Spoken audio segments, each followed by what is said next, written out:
जय श्री कृष्णा, जय श्री राधे। अर्चना के कृष्ण गुणगान चैनल पर आपका स्वागत है।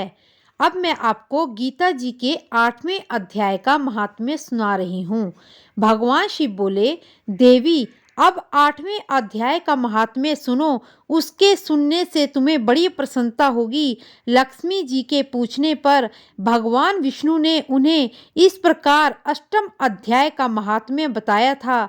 दक्षिण देश में एक नगर था। वहां भाव शर्मा नाम का एक ब्राह्मण रहता था, जिसने वैश्या को अपनी पत्नी बनाकर रखा था।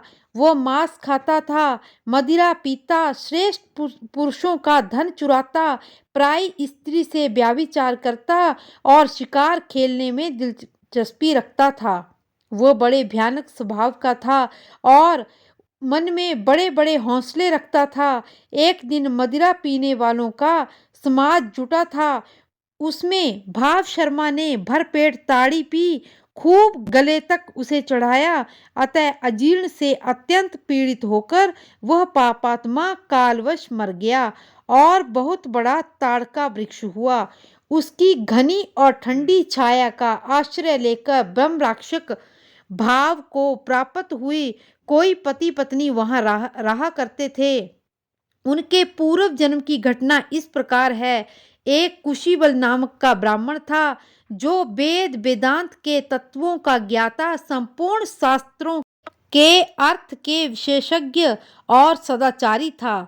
उसकी स्त्री का नाम कुमति था। वह बड़े खोटे विचार की थी। वह ब्राह्मण विद्वान होने पर भी अत्यंत लोभवश अपनी स्त्री के साथ प्रतिदिन भैंस, कालपुरुष और घोड़े आदि बड़े दानों को ग्रहण किया करता था, परंतु दूसरे ब्राह्मणों को दान में मिली कौड़ी भी नहीं देता था। वे ही दोनों पति पत्नी कालवश मृत्यु को प्राप्त होकर ब्रह्म राक्षस हुए। वे भूख प्यास से पीड़ित होकर पृथ्वी पर घूमते हुए उसी ताड़ वृक्ष के पास आए और उनके मूल भाग में विश्राम करने लगे। इसके बाद पत्नी ने पति से पूछा, हे नाथ, हम लोगों का ये महान दुख कैसे दूर होगा और इस ब्रह्म राक्षस योनि से किस प्रकार हम दोनों की मुक्ति होगी। तब उस ब्राह्मण ने कहा, ब्रह्म विद्या के उपदेश, अध्यात्म तत्व के विचार और कर्म विधि के ज्ञान बिना इस संकट से छुटकारा मिल सकता है। यह सुनकर पत्नी बोली कि ब्रह्म क्या है, अध्यात्म क्या है और कर्म कौन सा है। उसकी पत्नी के इतना कहते ही जो आश्चर्य घटना हुई उसे सुनो। उपयुक्त वाक्य गीता जी के 8वें अध्याय का आधा श्लोक था। उसके श्रवण से वह वृक्ष उस समय ताड़ के रूप को त्याग कर भाव शर्मा नामक ब्राह्मण हो गया। तत्काल ज्ञान होने से विशुद्ध चित्त होकर वह पाप के चोले से मुक्त हो गया तथा गीता जी के आधे श्लोक के महात्म्य से ही वे पति पत्नी दोनों मुक्त हो गए। उनके मुख से देवात ही 8वें अध्याय का आधा श्लोक निकल पड़ा। तदंतर आकाश से दिव्य विमान आया और वे दोनों पति पत्नी उस विमान पर बैठकर स्वर्ग लोक को चले गए। वहां का सारा वृत्तांत अत्यंत आश्चर्यजनक था।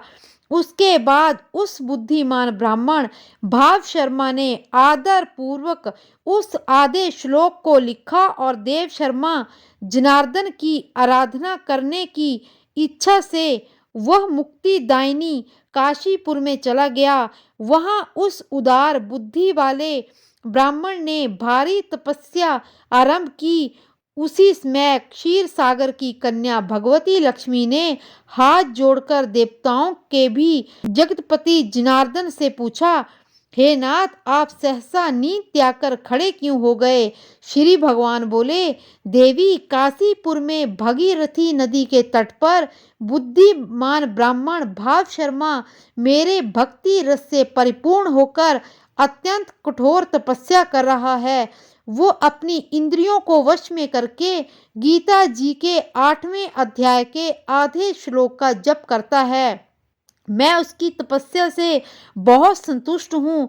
बहुत देर से उसकी तपस्या के अनुकूल फल का विचार कर रहा था। प्रिय, इसमें मैं फल देने के लिए तैयार हूँ।